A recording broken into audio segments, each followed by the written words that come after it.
สบายดีตอนเช้าสบายดีพี่น้องฟังลาวฟังไทยที่กำลังติดตามเช้าวันนี้เฮาก็มายืนอยู่แคมป์ทาบ้านนากะสังเมืองโขงแขงจำปาสัก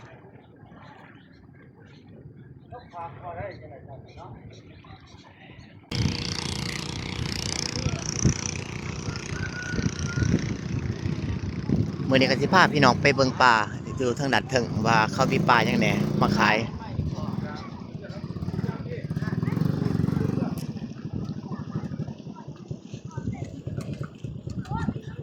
ไปเบิ่งนํกัน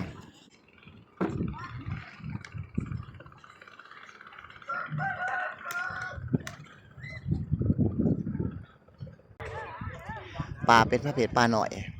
ปลาสอยปลาขาวปลากระเพียนที่เขาจะเต็งแล้วก็ส่งขึ้นไปนครปักเส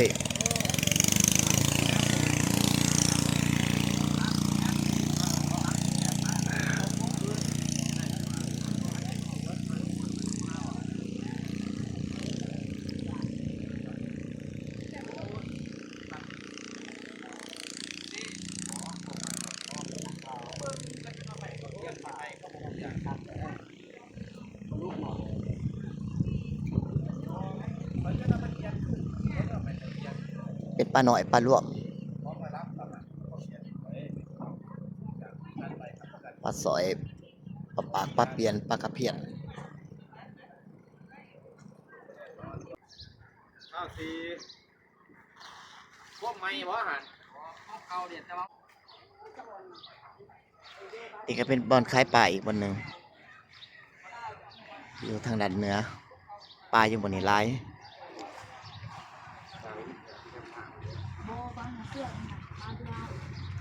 เพราะว่าลูกค้าสาขาผู้นี่มีลูกค้าหลายกว่า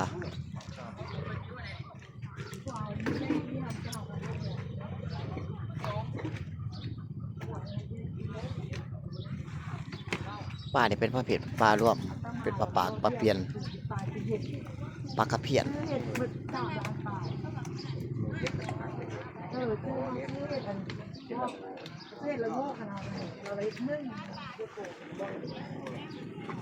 ได้เงินตู้นั่นกัน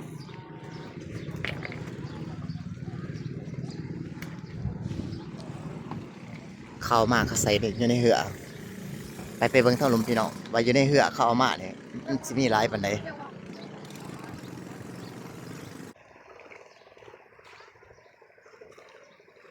หลายเติบอยู่ในพี่น้องปลาเป็นประเภทปลาหน่อยประเภทปลาปากปลาเปียน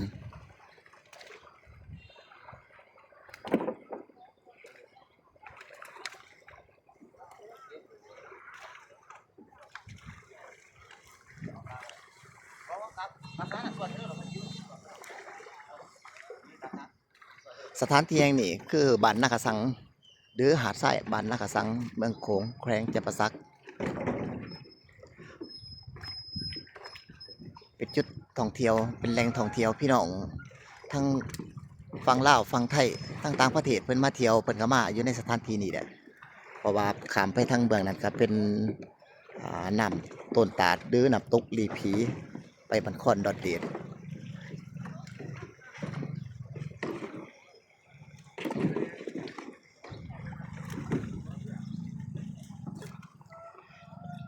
ตัวนี้เป็นปลาในใหญ่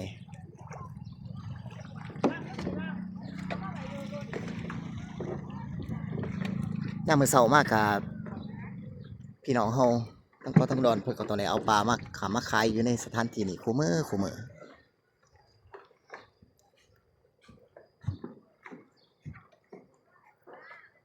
ไปเบิ่งทางด้านเทิงทางด้านเทิงนี่ก็มีปลาหลายเติบอยู่เขาได้มาเข้ากระล่างแล้วก็เอาขึ้นมาเลี้ยงไว้อยู่เทิงเกียนทรงให้สาขาแต่ละสาขาผู้เพิ่นรับซื้อต่ออยู่ทางนครปากเสทางเวียงจันทน์หรือส่งไป2 เมก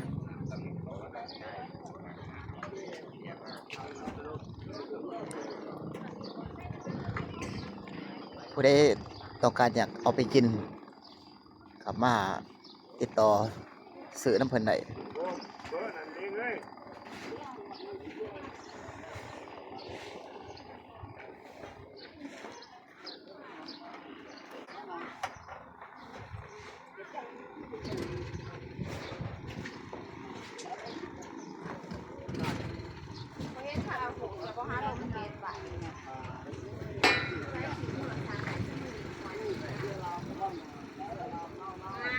ปลาประเภทนี้เอาไปปิ้ง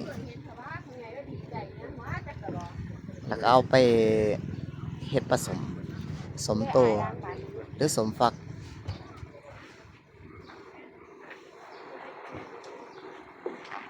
หรือเอาไปเฮ็ดปลาแดก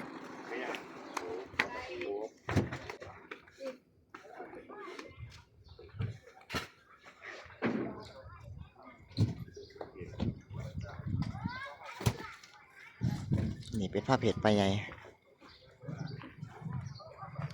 มีปลาไหนปลาตองปลาเพียปลาเข่ง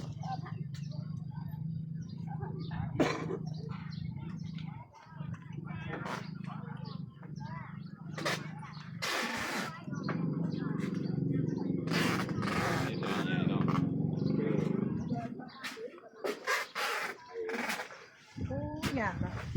ได้สิ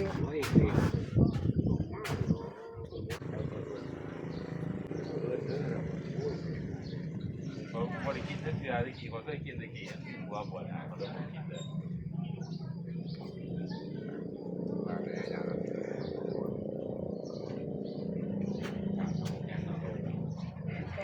ปลาสอนปลาเป็นเข่งเยอะ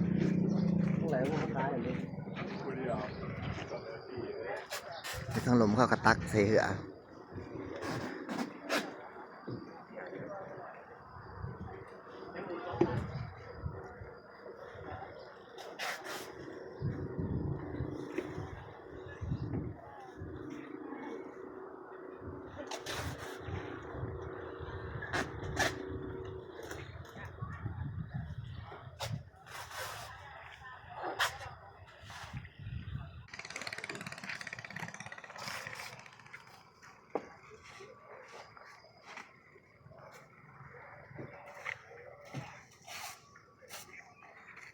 แต่สะออนพี่น้อง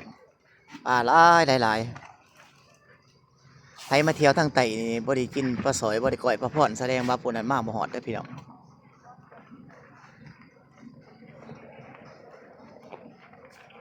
อยู่ทางบ้านนากะสังเมืองโขงแขงจับประซักลาวใต้อุดมสมบูรณ์เขาปลาอาหารน้ำมาท่องเที่ยวได้พี่น้อง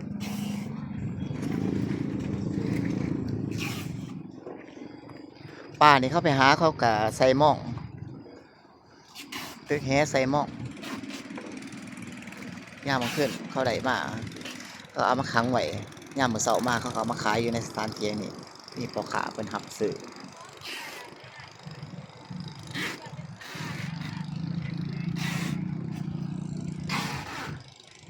ตัวนี้ก็เป็นปลาสอย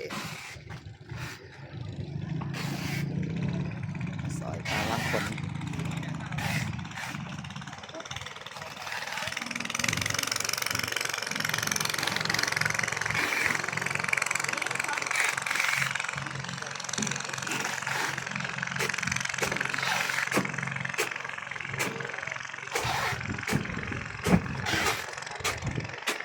ทางด้านเทิงก็เป็นสถานที่จอดรถเป็นห้านซื้อห้านสะดวกซื้อห้านขายของสำ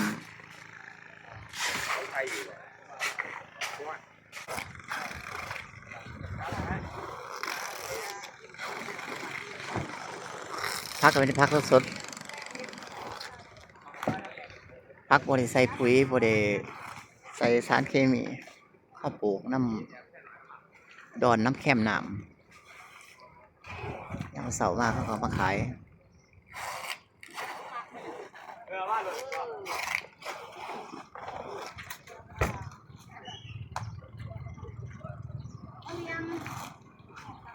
ไอ้กว้าง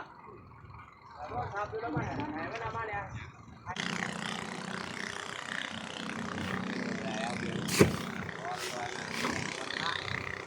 เอามาท่องเที่ยวได้เด้อพี่น้องเด้อครับเพิ่นยังมาท่องเที่ยวทั้งภาคใต้